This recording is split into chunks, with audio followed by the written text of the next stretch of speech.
welcome back to Two Chicks and a Horror Flick. I'm Tawny Ray. And I'm Felicia Connor. And today we're going to be talking about The Babadook from 2014. Yes.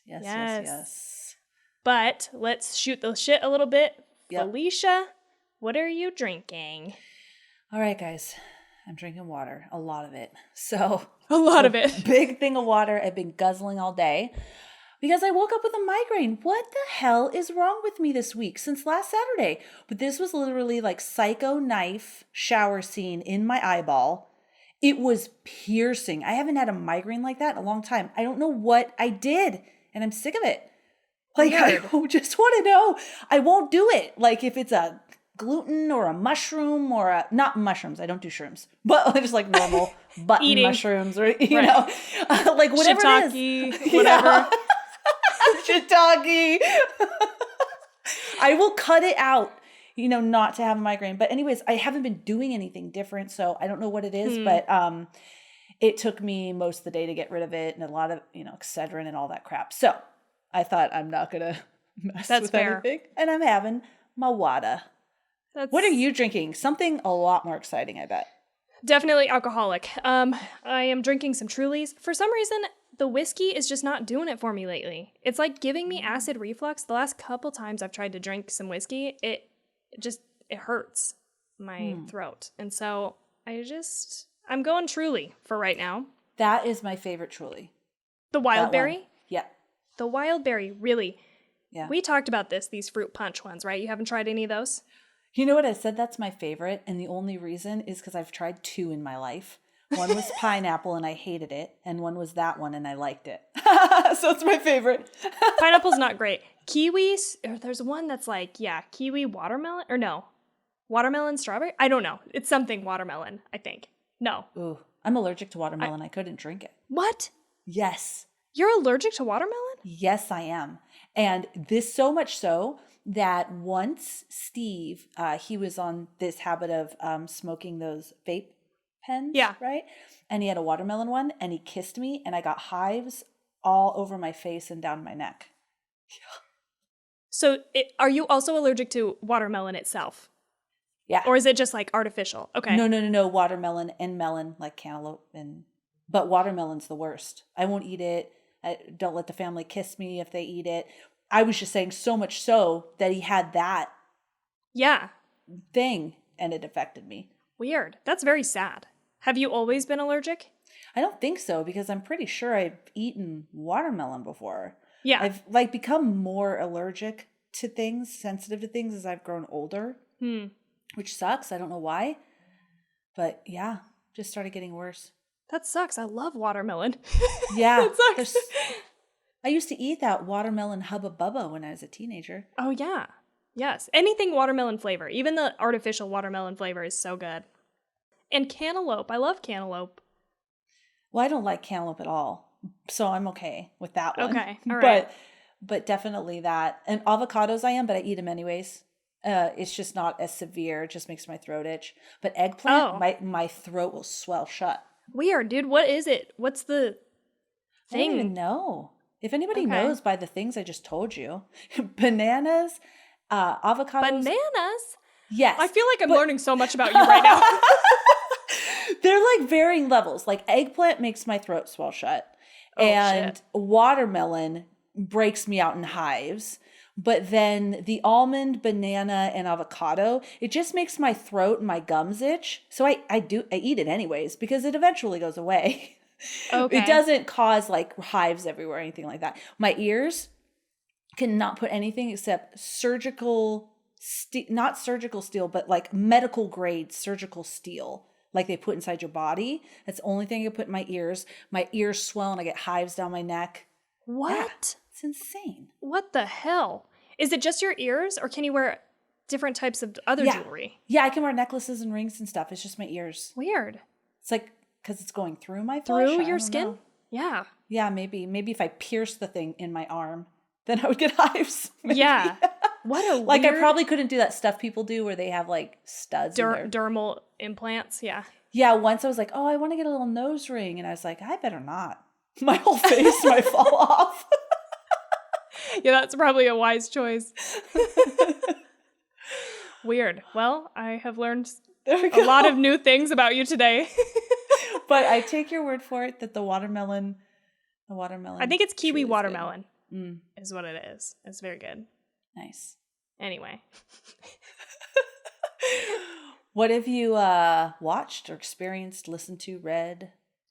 Not a lot. There has not been a lot of time. I've been very busy again. Just weeks of like nonstop shit going on in my world. But I did the other day happen to catch up on Handmaid's Tale. And I don't want to ruin anything, but I will say I was complaining and I'm back on board. I'm back excited about this show because something finally happened that I wanted it to happen. Okay. And I am so fucking glad about it.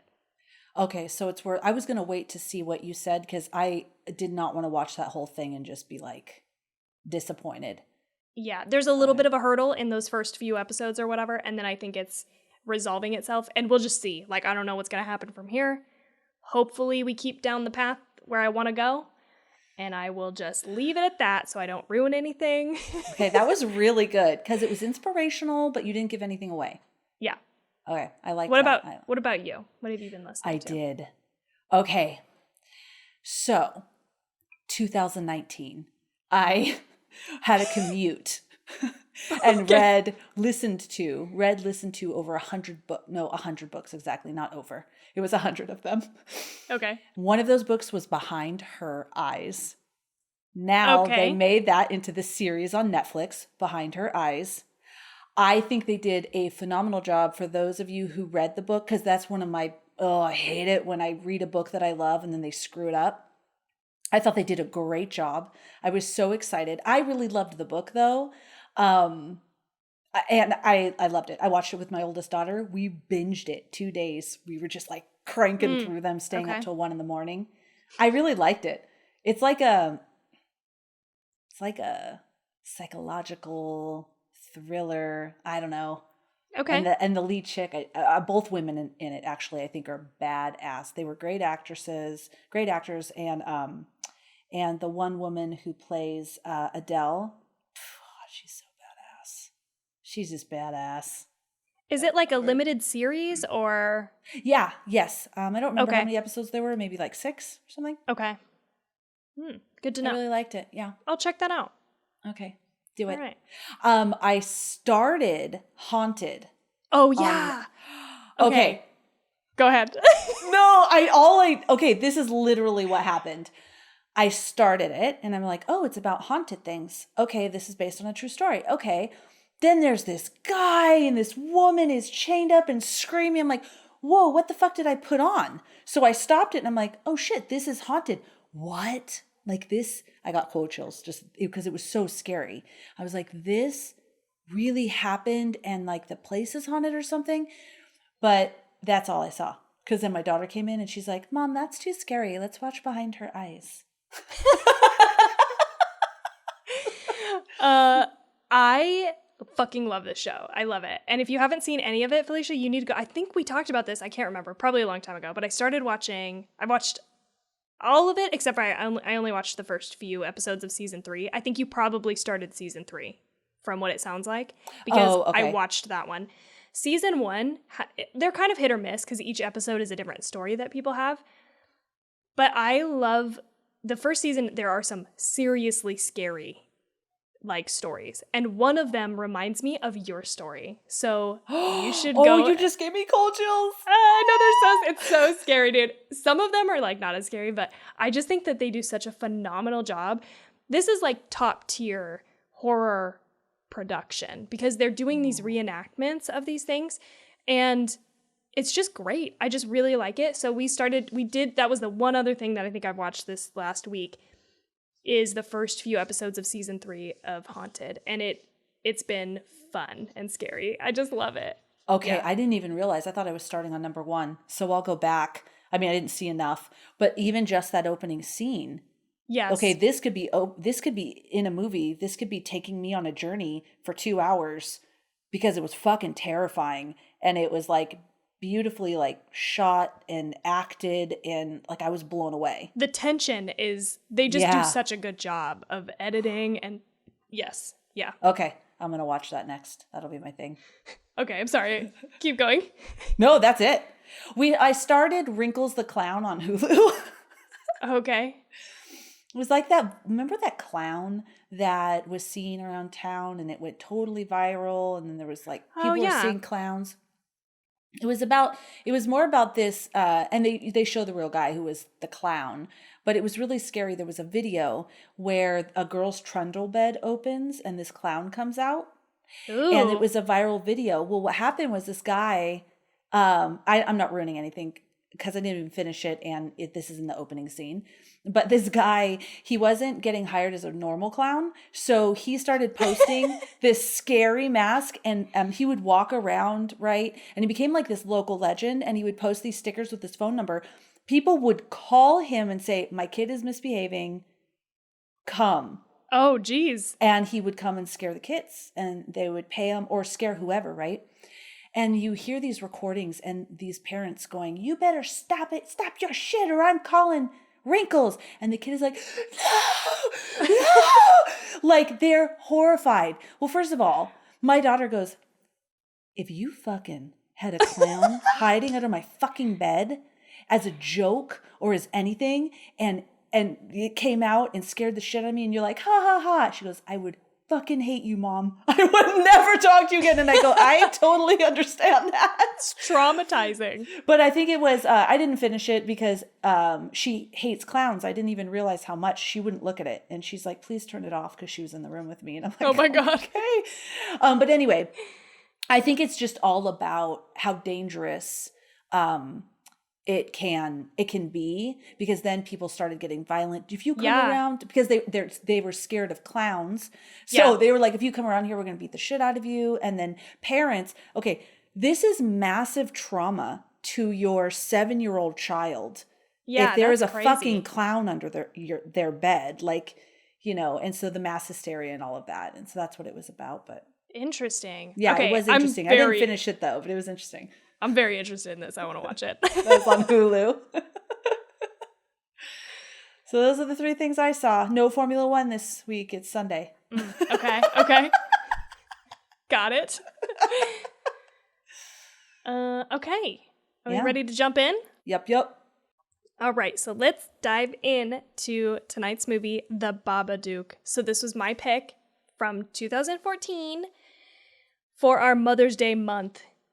Theme of mothership. Motherhood? Mothership.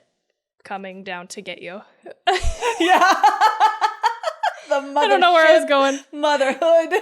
Motherload. All those mother things. Oh, shit. Okay, so this was directed by Jennifer Kent. The cast is Essie Davis played Amelia Vanek. Noah Wiseman played Samuel. Haley McElhinney, I think is how you say it, played Claire. Daniel Henshaw played Robbie. And Barbara West plays Mrs. Roach, their neighbor. The budget was $2 million. Box office was $10 million. It's a pretty good return. Yeah. It is an Australian movie. IMDb gave it a 6.8 out of 10. Rotten Tomatoes gave it a 98%. What? Very high. That's very high. Almost 100. Holy. I know. And 78% of Google users liked this movie.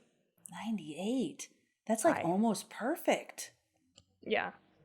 There are a ton of people who absolutely love this movie. Wow. Okay. Okay, so let's get into 2 Minutes with Tawny. I haven't reread this. Hopefully it's good. Stay with me. Amelia is fucking tired. Her son Samuel is a difficult child who has issues at school, issues sleeping, but no problem telling everyone about his dad who died on the way for him to be born. Amelia finds a book about the Babadook in Sam's room and reads him the disturbing story, which scares Sam and leads to more sleepless nights for Amelia. Eventually, she has to pull Sam out of school and starts to experience the Babadook messing with her, putting glass in food, knocking, and bringing back the book that Amelia destroys several times. The Babadook possesses her, and she kills the family dog before going after Sam, but Sam fights back and ties her up to save her. Sam tells her that she has to get the Babadook out. She vomits black nastiness all over the basement floor and expels the Babadook, but as the book says, you can't get rid of the Babadook. After a face-off with the entity who is now trying to hurt Sam, Amelia screams it into submission and it retreats to the basement, the location of Amelia's dead husband's belongings. The final scene shows a happy Sam and Amelia gardening, and Amelia brings a bowl of worms to the basement where the Babadook now lives, apparently kept at bay. I did obviously miss some details, but, that's generally the outline. So, Felicia, what did you think about this movie? I liked it, and I feel like I may like it more after you tell me trivia, because I have lots of questions. Okay. I feel like there's more to it. Like, yeah. Yeah. It was an experience. And I did okay, so I love hate in a good way, meaning like, oh my God, it scares me hate, not like I hated it. Movies, okay. Geez, I'm having trouble. Let me rewind. Some of the scariest movies to me are, I've mentioned before, when people are losing their mind. That scares me so bad. And that's what this was all. I mean, she was losing her mind, and then you don't know what's real, and you don't know what you've done or what you haven't done. And I really liked all those elements. She was phenomenal. She was phenomenal as an actress. And then there was just the ending portion of it that I was like, what the fuck? What is? And then I was like, wait, I think I went into this mode. Wait, there has to be more. This has to be a metaphor for something. It's about mental illness or depression, or there has to be something more. This can't be has the Babadook now in the basement and she's feeding him worms. That can't be really what it is, because if it is, that's just fucking asinine and not scary at all. It's like, it just seems ridiculous to me. So it has to be more. And so that's where I'm coming from with, I liked it, but I think I might like it more after your trivia. Is what I'm hoping. Okay. Let me just jump in with something that is relevant here as a note of trivia. Okay.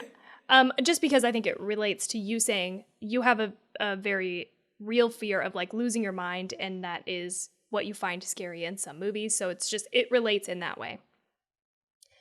So the director, Kent, has stated that she sought to tell a story about facing up to the darkness within ourselves, the fear of going mad, and an exploration of parenting from a real perspective. Yeah. In regard to parenting, Kent further explained in October of I don't know why this date isn't here. We don't need to know. I should have read through this before I put it on here. She said, "Now, I'm not saying we all want to go and kill our kids, but a lot of women struggle, and it is a very taboo subject to say that motherhood is anything but a perfect experience for women." In terms of the characters, Kent said that it was important that both characters are loving and lovable so that we, the audience, really feel for them. Kent wanted to portray human relationships in a positive light. In total, Kent completed 5 drafts of the script, which I think is interesting. But back to that real perspective and fear of going mad and the subject of motherhood, I just think that was relevant in this moment. Yeah. They did that great. She was purely exhausted. I hated that kid in the beginning. He was a little bastard, period. I did not like him. Mm-hmm. And I was like, maybe she can give him to the neighbor. And I'm a mom. And so people might judge me, but I was like, sign over custody. She was so tired, and he was just screaming and like constant, like, it was, I didn't feel for him, which sounds horrible, until I think it's when she started to change, or actually it's when she started giving him those pills and he calmed down. And then when she started to change, so the whole like second half of it, I did really like him. And I thought he turned around and I felt really bad for him. But in the beginning, no, Yes. no, my God. I was like, give her the sleeping pills. She needs to sleep. When she left the doctor, not the doctor's office, her work, when that really nice guy is like, go home. Yeah. Go home, blah, blah, blah. She went to the mall. Dude, I would have went to CVS, grabbed some Benadryl just to make sure I fell asleep. Went home. Not a bunch of Benadryl. One Benadryl makes you drowsy. And wrapped up and slept until it was time for me to go pick up my kid. So not go to the mall. That's a side note. But she was very tired. Yes. You know what I actually liked about that scene that I didn't pick up until this rewatch was that just for a half second, I thought, oh, she doesn't even know what to do with herself. She doesn't even know what she could do as like her own self-care time.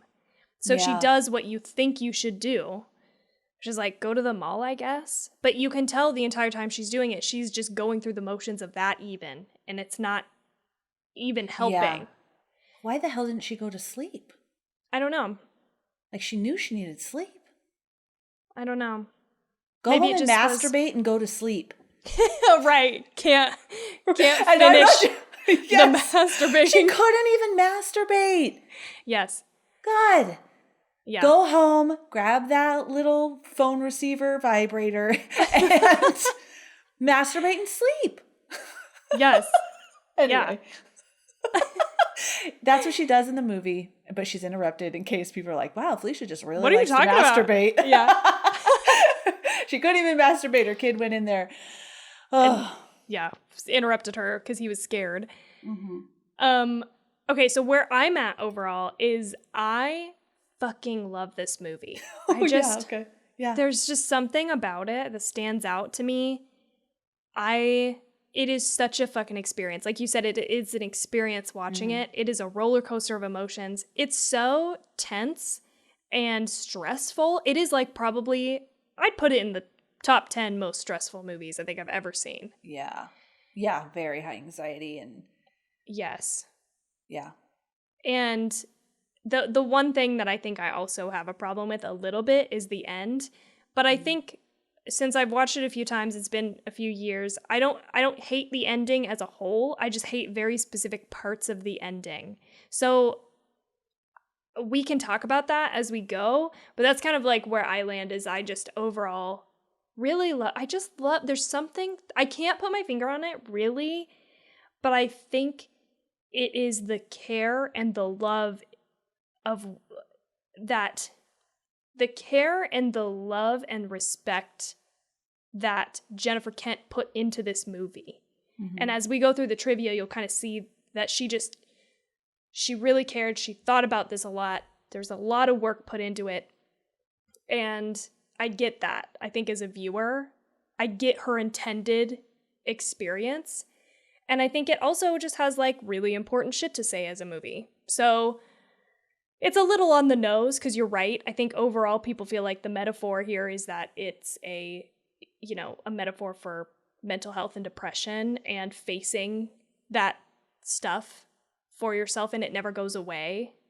But you can more effectively live your life if you acknowledge that it's there and not treat it like it is inherently a bad thing, like your grief or your depression, or I don't know exactly, like, and I may not be putting the best words to it, but you see her deny and repress and not want to even face the fact that her husband died for the first part of the movie. And then when she finally does, that's when she's able to manage this, Babadook thing. And so I like that part of it. Even in the book, it says you can't get rid of the Babadook, and it just is. And it's about like learning to live with it rather than being in a constant state of fighting it and denying and repressing it, I guess. Yeah. I'm probably not talking about that as eloquently as no, you are. I'm thinking other about people could. I'm thinking about everything you're saying, And yeah, I was hoping that's what it was. So that's good. I guess maybe it was just but I don't know how they could have done it differently. I don't mind that it was there and that that's what it was a metaphor for. I like that. I like when there's a deeper meaning, an additional meaning than just there's a monster. I don't know, the whole like feeding it worms. And then when it came out and she was like, ah, and this weird, she went back, ah, and then it's okay. And she's calming it. I mean, I get it. I guess that's like what you do when you, like if you're having depression and you're kind of like telling yourself, it's okay that I feel this way. It's okay. So I guess I could see it that way now that you explain it. Mm-hmm. But I get what you mean. I think that is, why not talk about it now, just while we're on the subject? Yeah. I think that my biggest thing is I don't understand like the worm portion of it. And I wanted to look up more information about this, but I just didn't have the time. So I'm sorry that I don't have like more information on that. There might be something there. There might be like why a worms? Deeper meaning. Yeah.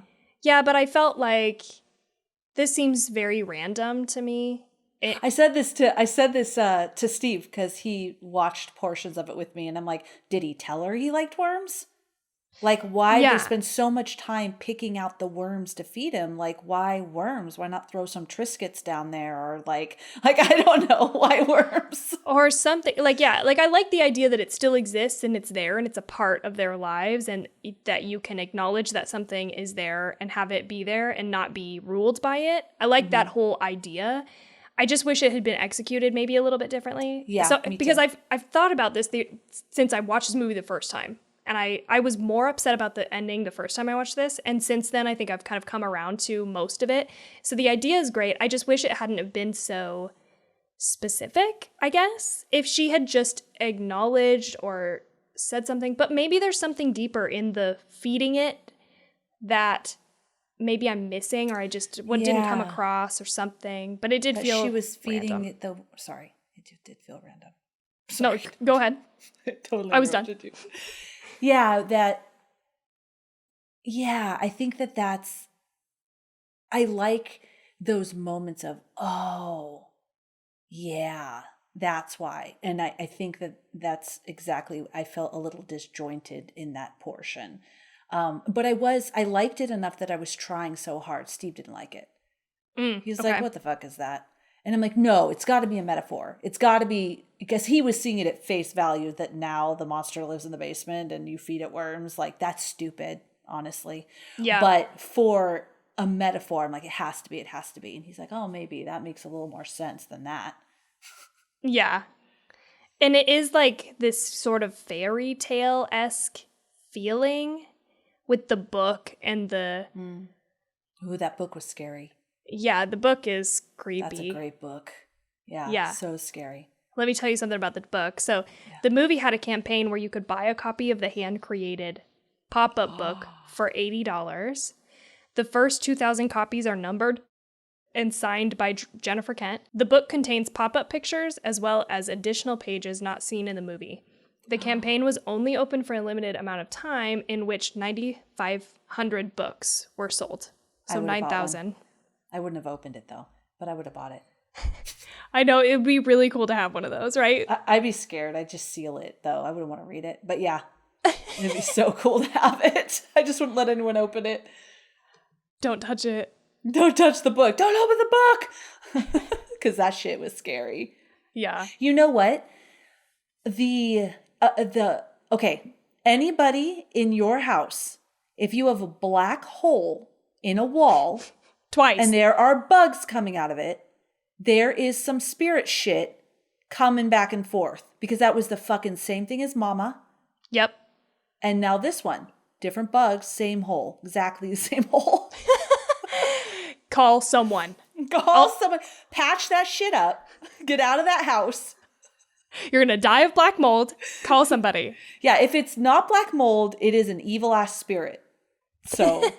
Either way, you need to get out of that house. At least in this one, it wasn't there.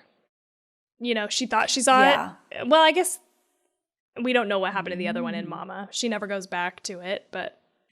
Anyway, I liked him. I thought he was creepy. I liked how you didn't ever really see him. Just those kind of long, it was just weird. Those long fingers in the suit. Can I say one thing? Only for a couple movies. And the other one was The Lodge. I had to watch it in my bedroom because everybody was watching everything else. Our TV in our bedroom, I don't know anything about TVs, but it's really, really crisp in not a good way.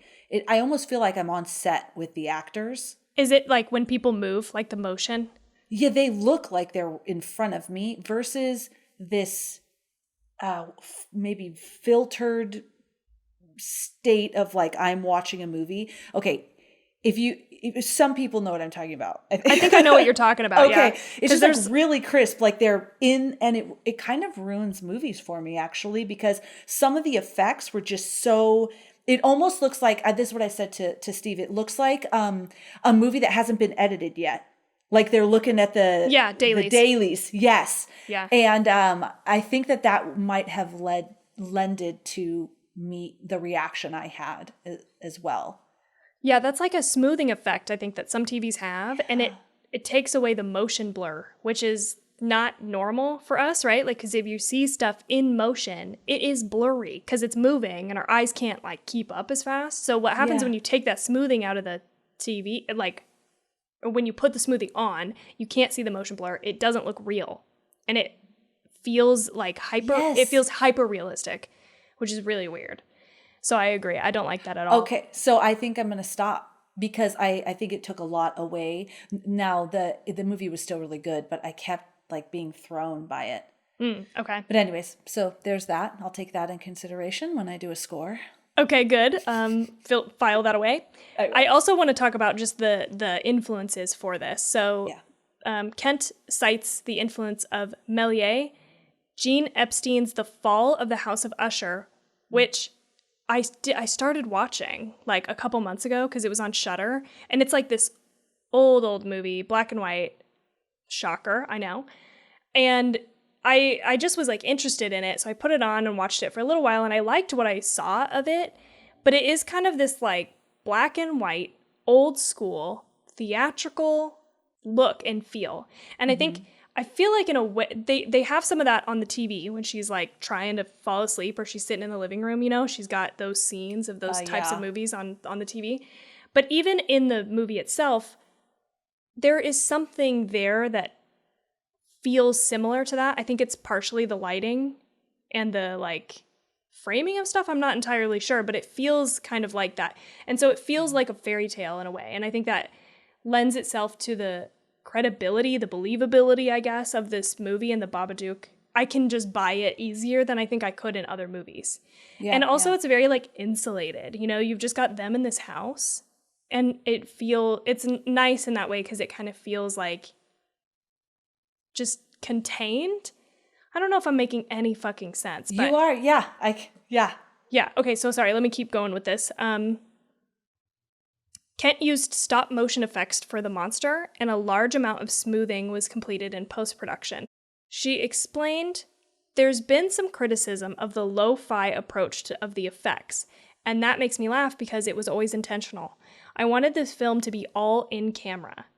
She also has said that the man in the beaver hat from the 1927 lost film London After Midnight was an inspiration for the design of the Babadook.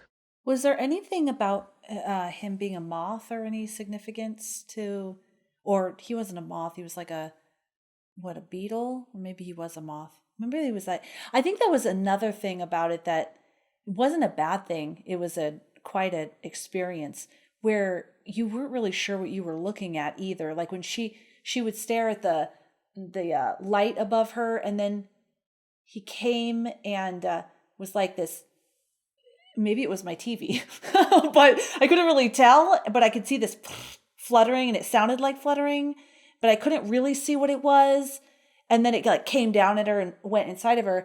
Or at the end with the big, I assumed they were wings, but these big black things, but I couldn't really see. I just could see the edges of this black thing. And then it was in, and I was like, what am I looking at? Like, what am I looking at? Not in a bad way. It was just like, yeah. I did not find anything about that, but I think it's worth looking into because I maybe there is something there as far as bug imagery and you know what I mean, especially with the worms later and feeding it to him. I don't know. I didn't come across anything like that, but yeah, I think what you're talking about, it's like that chittering sound effect that happens when he's like running across the ceiling. And there is like, to your point, a lot of bug related things. It does look like wings for a moth. I don't know. I don't have anything on that, but I think it's a good observation. It's worth looking into. Thank you, Tawny. You're welcome. You know what I did like about this movie as well is it felt like a scary dream. Just the way everything looked was how almost it would appear in dreams, with exception to a few things like with her laying in bed and, you know, that door opening is fucking scary and all that. But like that just the way things are placed. But I loved, because I suffer from these type of dreams every once in a while, the sleep paralysis dreams. So when she was in that room and then she's on the ground trying to crawl to the door where she had locked it because he came down the chimney. Oh, and she can't pull herself. It was perfectly, I'm like, this is a fucking sleep paralysis dream nightmare. That nightmare where you know something is there and you like are like, oh, and you're trying to scream. When I have those dreams, I actually wake up screaming, help! But it's, wow. They did that so good because I like could feel it. I'm like, oh shit, this is scary. This is very scary. I also like the scenes where half the room is in complete darkness and it creates like a stage-like look. I think that's where what I was mentioning earlier is there's these moments that feels like you're watching a weird fairy tale-like movie or it's on a stage or something. This is one of those moments. And it's when her husband walks out from the shadows or there's just nothing there. There's like half the room is in shadow, which is so not what it would actually look like. But you buy it and it feels like a dream. Yeah. I also love these scenes where she like falls asleep and it's this like sped up, you know, like thing. But you also get the sense, I think they did this so beautifully. I've never seen this done ever in any other movie, that you get the sense that she doesn't feel like she slept at all. Even though there is a passing of time, but you don't, as the viewer watching her lay down and go to sleep, you're like, that wasn't any restful sleep. It feels like she just laid down and woke up and the sun was up. I loved that. I thought they did that really well. That was fucking brilliant. Yeah. When it first happened, it tweaked me out because I was like, oh, fuck, what's happening to her? And then I realized it was speeding forward and I'm like, oh, okay, haha, that was creepy. Yes. But yeah, that was so good. Even that, I guess that falling, because that's another dream. Now I'm thinking about it. That happens another twice. Dream thing, right? Where you're falling. Now hers is a good fall. She looks like, so it could be like, I'm finally going to sleep. No, you're not. But that's also another dream experience a lot of people have, is falling. Yeah, there's a lot of that. There's a lot of just confused in and out of sleep. Like totally, I mean, you know, when she gets to the point where she's so sleep deprived, she's like delirious, you know? She can't even tell what is actually happening. And isn't there like a whole dream sequence of... Are you talking about when he was stabbed on the sofa?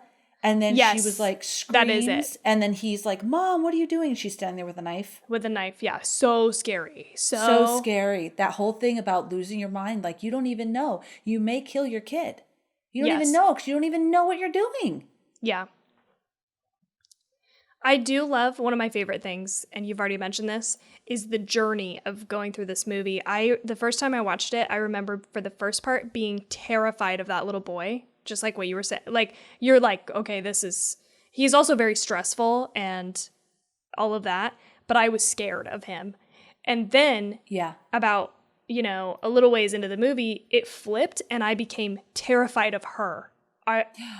And just that like juxtaposition, that journey as a viewer, I thought was so fucking well done, because you're so scared of him. He's doing insanely crazy things. Like when he's in the back of the car and he's screaming, he's like I and think kicking it's like, her chair and screaming and get kicking it her out, chair. get it out. And he starts just like seizing because his brain overheats.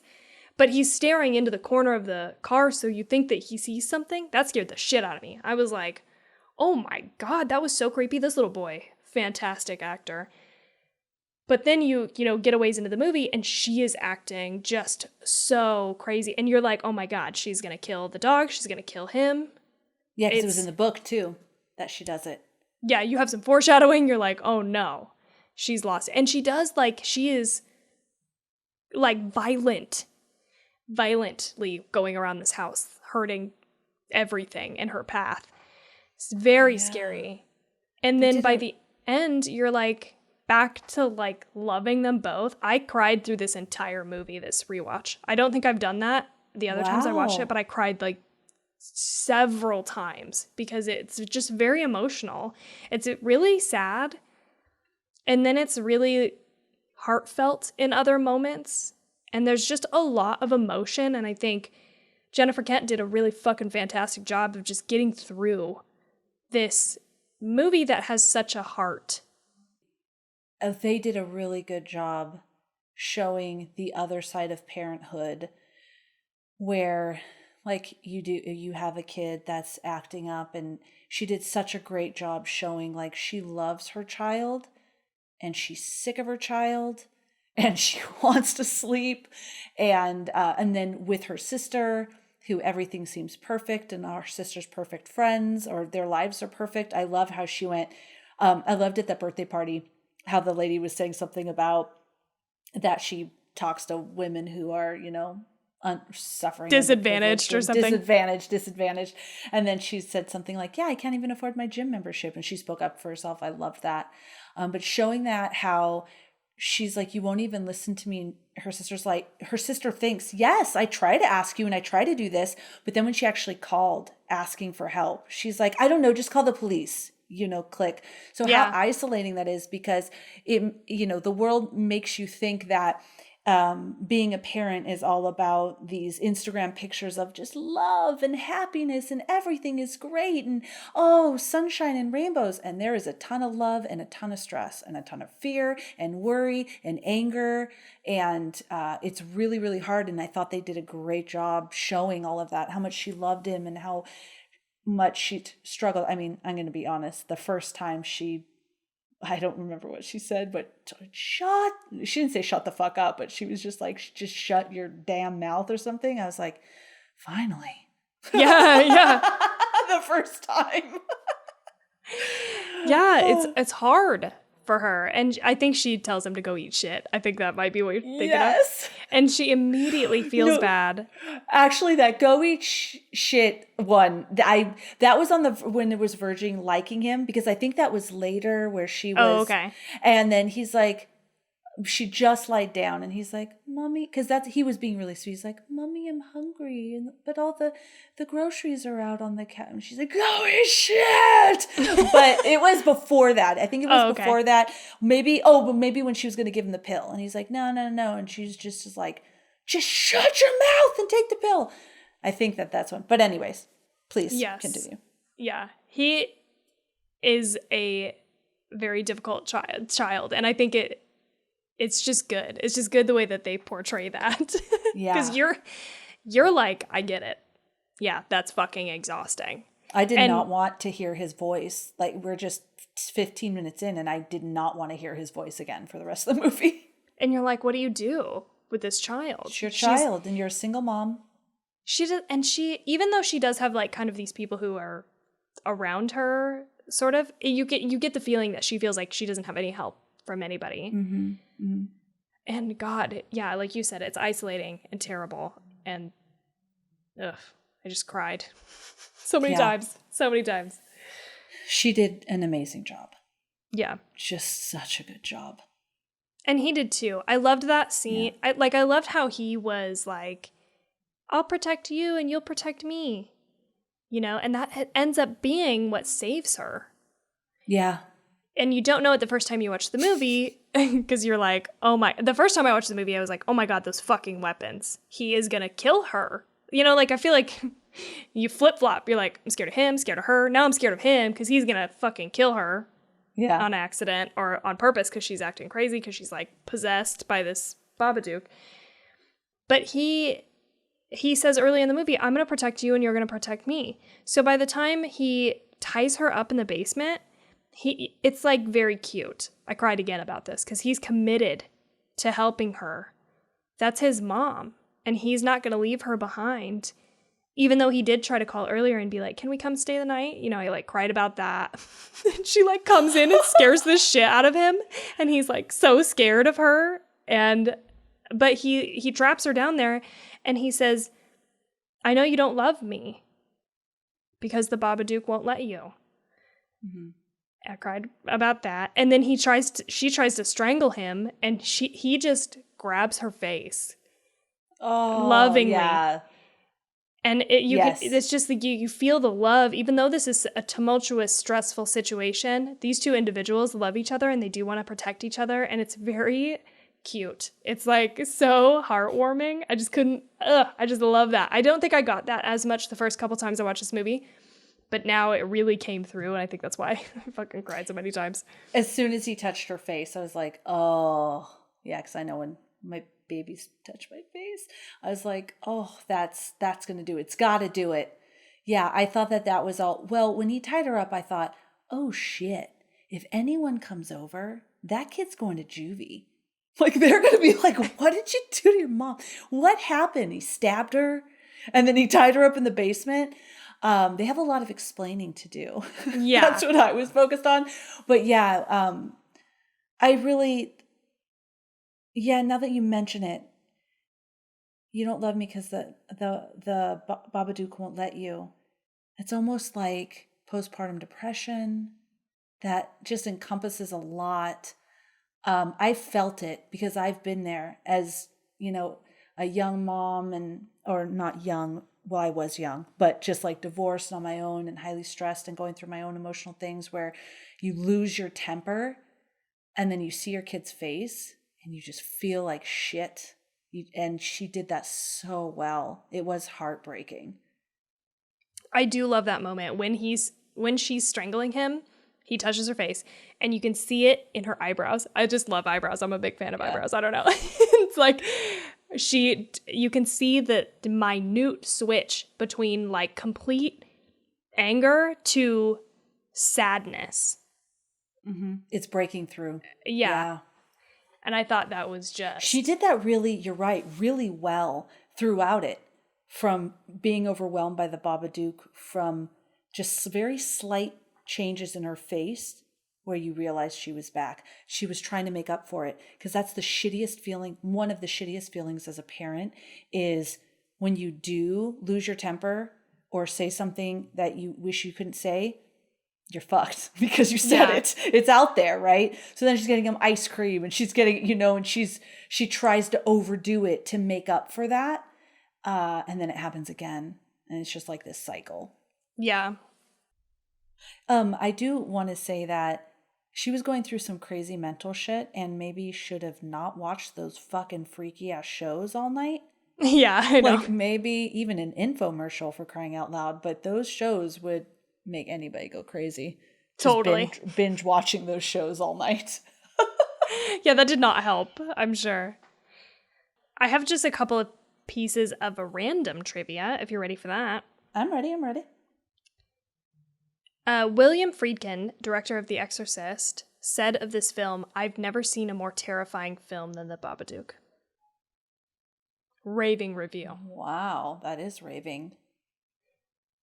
Here's something that I think you're going to love, and because there's a little bit of a tie-in to one of our boys, Lars Von Trier. Oh, yes. And I know you're like, what? Let me tell you. So Kent worked primarily as an actor in the film industry for over 2 decades, but she eventually lost her passion for acting by the end of the 1990s and sent a written proposal to Danish filmmaker Lars Von Trier asking if she could assist on the film set of Von Trier's 2003 Dogville to learn from the director. So that was her aim. Sorry, I read that sentence weird. Kent's proposal was accepted, and she considers the experience her film school, citing the importance of stubbornness as the key lesson she learned.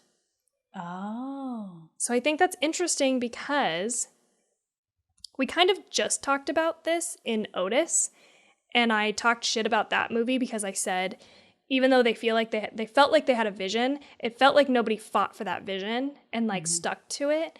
Whereas I think this movie is very much the opposite. It feels so vastly different. Like when I think about just like the newer movies that I've seen over the last 10, 15 years or whatever, this one sticks out to me. And I think it's because it has such a very definite, defined point of view. And you can tell that she stuck to her guns. Yeah. But one of the things that I did read that she actually changed is she did originally want this movie to be in black and white because she had made a short first called Monster, which I watched today, and it's very similar to the Babadook. She calls it like the baby Babadook because it was kind of the seedling of this idea. And that is in black and white, and she wanted it to be in black and white, but her cinematographer was like, no, we should go color, and kind of pushed her towards these very like cold, because everything's very dark and like blue and just cold feeling, which I think is a wise choice. Again, I'm just not a fan of black and white, but I think it worked, and I thought it was I feel neat. like me as well. I liked the colors in the house, the dark, dreary, cold blues, and I'm trying to picture it in black and white, and I'm glad they didn't do that. I think it would have been too much because, again, Yeah. you get this 50s-y vibe from the movie as a whole, and then you take that to the next level with the black and white. I just don't think I would have liked it. Yeah, I mean, neither. I'm glad they didn't do that. That makes me like the movie a little bit more, though, because now I think back to Lars Von Trier, which I really like his movies, and they're weird, and sometimes you just don't really know, not sometimes, a lot of the time you don't know what the fuck you're looking at, but there's something enchanting about them, something that just kind of, well, not enchanting, spellbinding. That's a great word, I think. Yeah. Yeah, I think enchanting, I think of like, Disney princess, but yeah, something that like, or like spellbinding or chanting. Yeah, if you're under an enchantment, there you go. Yeah, there we go. When you're watching it, that just keeps you fixated and wanting and searching for the deeper meaning behind what you're seeing. And that movie totally did this. Because you sense there is something here. There's something intended here, and there's a heart to this movie, rather than it just being like surface level monster movie, which I don't think is always bad necessarily. Like I like some of those too, but yes, you do get the sense that there's something here. There's something to be said. There's a point of view, and I did like it. And the other thing is, I also listened to the Faculty of Horror episode on this today because they dive into like themes and all that, which I'm not going to get super into, but they did talk about, and I think this is an interesting tie-in with Lars Von Trier. And I agree with this, and I thought about this before even listening to this episode. This is one of the best depictions in film of depression I think I've ever seen, and the only other thing that I can think of that rivals it is Melancholia. And they said that in this Faculty of Horror episode too, and I was like, fucking exactly. It feels exactly that way. With just the tired, like, all you want to do is sleep, but you can't.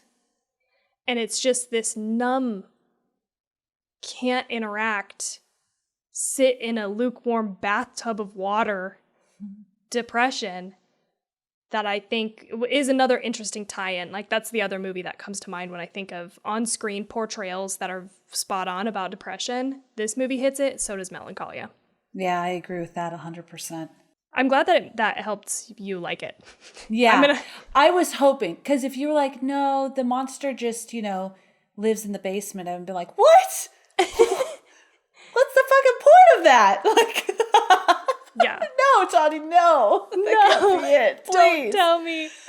And that's great because they're bonding and they have a relationship, but they both have some issues that they need to work through, right? That little boy as well, from having a mom going through her stuff and losing his dad and knowing that it was on the way to the hospital. He talks about that a lot. So they both have a lot of their own things that they need to work through together. And it is really sweet that they love each other so much that they're going to work through it together, and it is always there. It is always there, especially if you're talking about depression and things like that. You just find ways to manage it, to do self-care so that you can come out of it. Or I know for myself, I can recognize that I'm feeling that way. So if I'm thinking that, I'm really upset about something or whatever the case may be, that's not what it is. Doesn't make the feelings go away, but you can, like, especially like when you, oh gosh, she did this just so well. And that's just something I can relate with. If you lose your temper, and then what happens is you feel so bad and you start to spiral in, I'm not a good mom, they deserve a better mom. And that just goes to a dark place. And she did that so well, showing that aspect. That is always there. Like your mind can click there, but you just get better at going, no. Okay, that's not true. And kind of like working through it. And that's exactly kind of what she was doing in the movie. Yeah. All right. Yeah. Another thing is that Kent holds the rights to the film. And when asked if there would be a sequel, she said, "I will never allow any sequel to be made because it's not that kind of film. I don't care how much I'm offered. It's just not going to happen." Good for her. And I like that. Yeah. It does. Yeah, it doesn't. Now, is it just going to be all these different moms that suffer, or just all these different people that suffer from mental illness? Well, I think it would be specifically have to be parents because it's a children's book and everyone's going to find the book and the Babadook. Yeah, no. It would lose it. It would lose its, I think it would lose its impact. I agree. It's not the same. And it just makes no sense. This is such a specific story for them, right? I mean, I don't know if you caught this, but they mentioned her being a children's author, a children's book author early. So there's kind of this sense that, like, I don't think we really know, but it's kind of like, is this your book? Did you make it? Is it a book because you used to be a children's book author? It's so very specific to this family and what they're going through that to pull the Babadook into other families would be not good. Well, you could do it, but it wouldn't be the Babadook. Yeah, it'd be like based on whatever, like she was a children's author, so based on something that was related to that person. But I don't think they could go watch, what's that show we were watching? Monsterland. It's kind of the same type of ish, what we're talking about. Yeah. And just the last kind of overall thing is Samuel displays some autistic traits, and parents of autistic children have identified with themes of the film, including the social isolation and sleep deprivation that commonly overwhelms them. Because I definitely think the isolation thing is not something that we've talked about yet, but that is heartbreaking that none of these other kids want to even interact with him, and it's like, what do? You don't even have a place for him to go. Sorry, go ahead. The child is isolated and knows that the other children don't enjoy his presence. Then in turn, the mother is isolated because who's she going to hang out with? No one gets it. Yeah, she works at the nursing home. So it's not like she's making tons of friends there. There's that one guy, which he was a sweet guy. Hopefully they hook up later. But yeah, they're both completely isolated in their, what they're struggling with. Yeah. And can you just imagine, like, what you were saying, that the parents of autistic children were saying, a lot of those characteristics and sleepless nights they have to deal with. Can you just imagine? It's so hard because you love your baby so much and you just want to sleep and you just want to be able to, go to a birthday party or, just do whatever. And my cousin's autistic, and I remember my aunt, it was really hard. He's older now. He's doing well, but wow. Mm-hmm. Yeah, I can certainly that's see just that extra on top of just parenthood, you know what I mean? Yeah. Now add this on top of it. Yeah. Interesting. Yeah. Kind of along those same lines, like her snapping and being frustrated with him. I think this is a really good thought. So Kent was extremely sensitive about introducing the themes of the film to the child actor, Noah Wiseman. During the 3 weeks of pre-production, she carefully gave him a child-friendly version of what the story was about. Wiseman's mother was on set throughout filming, and Wiseman himself was never actually present on set during scenes in which Essie Davis's character abuses her son. Davis instead delivered the lines to an adult actor who stood on his knees. Kent is quoted as saying, "I didn't want to destroy a childhood to make this film." To get the reactions of the shots of Wiseman looking terrified, Davies said things like, "I'm going to take your Legos and throw them into the river." So all of that like mean shit she says is not at him, which is nice. I think that's really, really thoughtful move. Because Very sometimes considerate. I watch, not even sometimes, most of the time I watch a movie and I'm thinking, how does this kid grow up? Like, what's it like? Especially when they're really young, like babies, and they're crying, and I'm just always thinking like, what trauma? Are you okay? Yeah. Are you okay after this? Yeah, exactly. Something that I noted during this rewatch that I hadn't noticed during my other watches of this was just that the sound design was phenomenal. When the music stops at certain points, that actually scared me. It was like a jump scare. I thought that was very well done. And then you've got the sounds of like I think they're called cicadas. Yes, that's what it is. Yes. When he's like on the ceiling and there's just like this high-pitched sort of, it adds to the uneasiness of this movie, and I just really liked it, and I hadn't noticed it before. But it was great. It was excellent. There was a lot of dread, building dread for sure. Yeah, I think that's why I like this movie, is because I'm a fan of dread. I think dread is so close to being scared for me that I don't really get creeped out or scared as much anymore, but I identify with dread easier now, and it feels like fear, and it primes me for fear, and that's why I liked this. And I did feel like it was in the same vein of like The Lodge or Hereditary.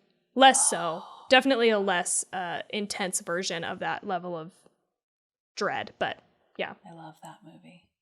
But we're not talking about that movie. Did I sway you? Yeah, most definitely. Especially with I was thinking about Lars Von Trier, and if this was a Lars Von Trier movie, I would have naturally liked it more. Because I expect that from him. Yeah. And I would have been expecting that it was more. I don't even know what I'm trying to say. I honestly think it was my TV. Okay.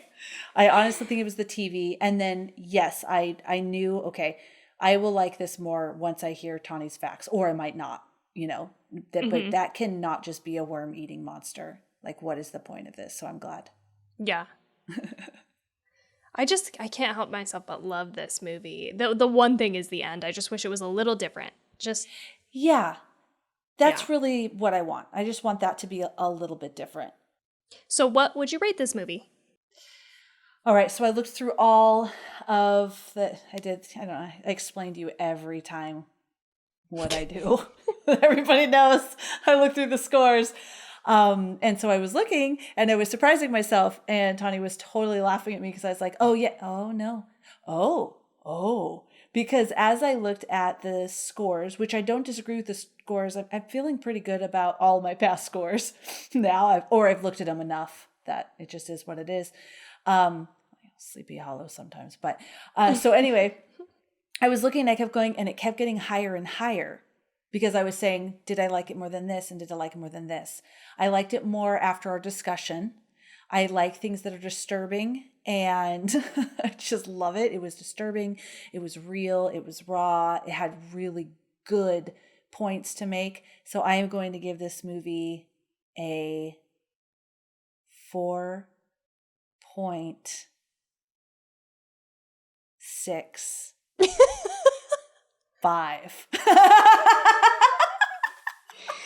Wow. That is good. Yeah, I kept thinking about it and looking at the other movies. And I'm like, no, it's really like getting with me. I really do think it was the TV. I know that sounds silly, but I don't think I got the full effect of some of the beauty of it because of the way it looked. So yeah, my husband's going to be like, you did what? 4.65. Yes. Damn. Okay, maybe I'll give it a 4.5. Maybe that's where I'll land. Is same level as The Lodge. They're similar in feel, and I like that. Yeah, it seemed like you really... I do, and you know what? I think I did like it. I don't know. There's something about it. I feel like there's a juxtaposition. There's something about this movie that I really, really love right up until the end. And then something just loses its way for me.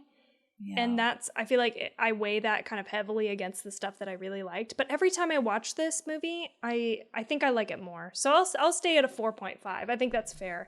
But I'm so glad that you liked it high enough to give it a 4.65. Is that what we said? Let's do 4.6. Okay. That's a 4.6, yes. 4.6. 5, 2, 3. No, I'm just joking. Yeah, I did. I think because I saw Ready or Not, I gave a 4.5, and I really did enjoy that movie. It was fun. The content of this movie was more meaningful to me. That's why I rated it higher. Now I gotta check what I gave. Yeah, I agree with that. And I gave Ready or Not a 4. So I think it's fair for me to give this a 4.5. And as I was watching this movie, swear to God, Felicia, I was like, Felicia's gonna fucking love this movie. Like, it was one of those that I was like, no question, she's gonna love this. Just the portrayal of motherhood. I don't have any kids, but you have kids. And I just feel like there's something there, even though I don't have kids. That's what it feels like. The whole movie. That. That's exactly what it feels like. Exactly. Yeah. But I'm like, there's just something that feels so raw and real and, you know what I mean? In a way like taboo that's being exposed in a very meaningful way that I just was like, Felicia's gonna fucking love this. And then when I came in and you were like hesitant, I think I liked it, I think is what you first said. So I'm so glad that that's where we've ended is such a high score because I thought you were gonna love this. Yeah. And you know what? I'm going to give it a 4.65.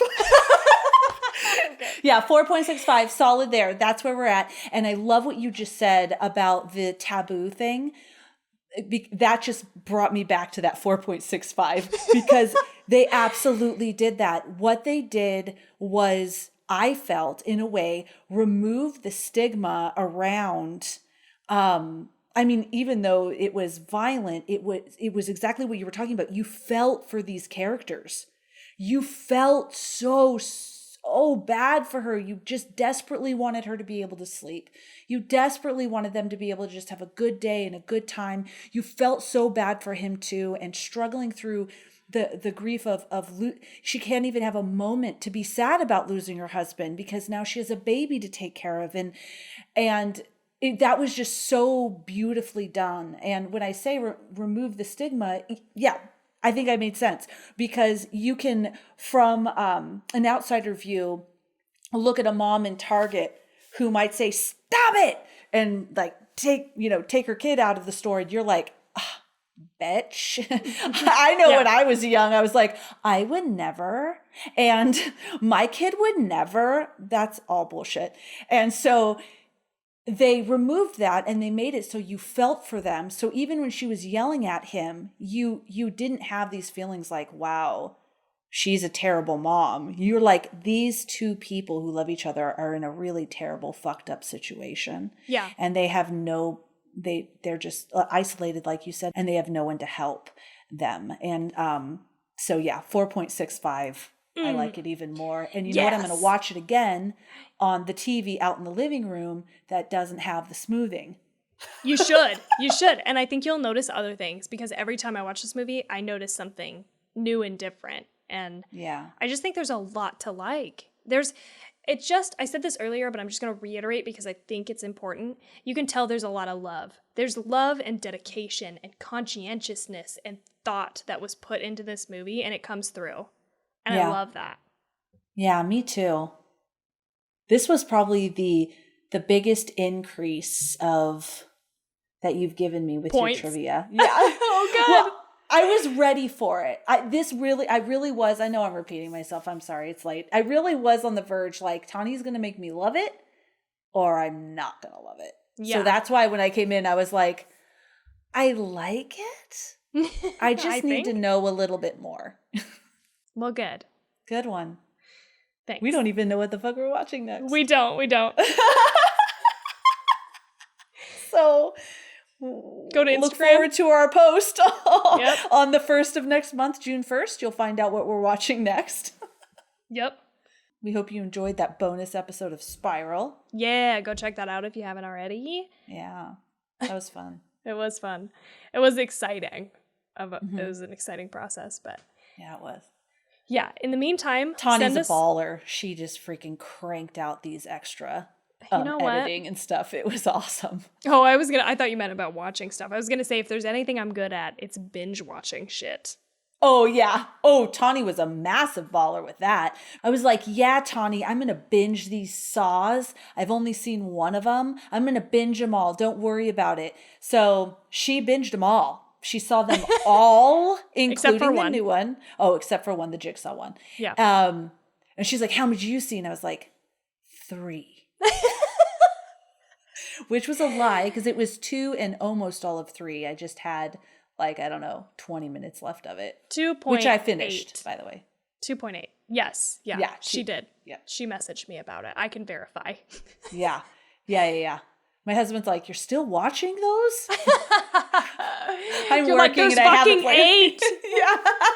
Yes, I'm still watching. I want to know what happens. I don't know if I should stop now, though, because we'll probably talk about it in the future and I could watch it then. But I kind of just pop it up and, just enjoy my day with some Saw going on in the background. Why not? That's how you go through the day as a member of this Two Chicks and a Horror Flick. Yes, exactly. That's how we roll. I was talking to my coworkers the other day and we were talking about Haunted and they were like, would you watch that show though if you were alone? If you lived alone, And I was like, oh yeah. I just have no problem. I don't know. I'm just not one of those people that gets freaked out super easily. So it's like, no, any chance I get, I'm watching something scary. Oh, whether hell yeah. I'm by myself, with other people, whatever. I was a single mom for many years with my oldest 2, and I watched true crime and scary shit all the time, and it freaked me out. And I was terrified, and I would go to bed and have nightmares, and then the next night I would watch it again. So it's just how it is. Still not a barrier to entry. Now, Still not a barrier. If I'm in a cabin in the middle of fucking nowhere, that might be the one time that I am not about to watch a horror movie because I don't need to be that level of scared. That's some real life anxiety on top of being scared. I don't need that, but... Yeah, I'm not watching The Strangers in a freaking cabin. Yeah, that's very true.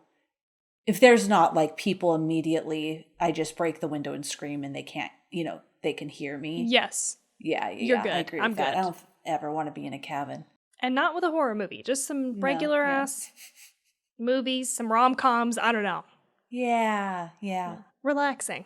Well, you guys can find us. You can find us on Instagram. That's our main hub. You can also find us on Facebook and TikTok and all of those other places at Two Chicks and a Horror Flick. On Twitter, we're at 2ChicksHF. And yeah, what else, Tawny?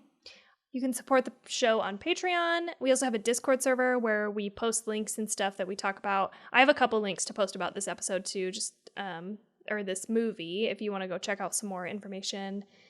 Oh, give us a rating or review if you like this podcast and share it with a friend maybe. Just, it helps us get seen by people who search for us, so that would be super helpful. Let's spread our love of horror throughout the world. Yes. This is the good we're doing in the world. Yes, yeah. To people who might be a little nervous about talking about it, not me. I'll talk to fucking anybody. Remove the stigma around loving horror movies. Yeah. Let's do it. But we will see you next week, whatever our movie is. And we hope you have such a good night. No nightmares.